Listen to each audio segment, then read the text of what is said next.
అవమానపరిచాడు.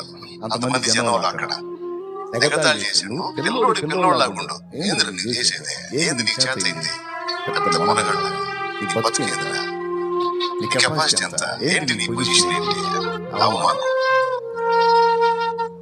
ఇక్కడ ఈయన అవమానపరిచాడు. రాజు దగ్గర పోతే అక్కడ సౌలు, వాడు అంత పొడుగు అంతలా, నువ్వు పిల్లోడు అని ఆయన ఎగతాళి చేశాడు. అవమానం. ఎన్నిద్దరు సోదరుడు నేనేదో నా బలాన్ని చూసుకొని పోతున్నట్టు ఫీల్ అవుతున్నారు. నేను ఆయన మీద అనుకున్నానని గ్రహించలే మీ గుడ్డోళ్ళు. సరే అనండి అనండి అనండి అనండి అన్న మాటలన్నిటిని బట్టి కృంగిపోయి దిగులేసుకొని నిద్ర పట్టక నిద్ర మాత్రమే కదా, మానసిక రోగులు మీకు మాత్రమే కదా.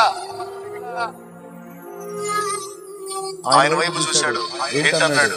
పట్టించుకోదా మాట్లాడినాడు. వాళ్ళంతా అంటారు, నువ్వు వెళ్ళాను,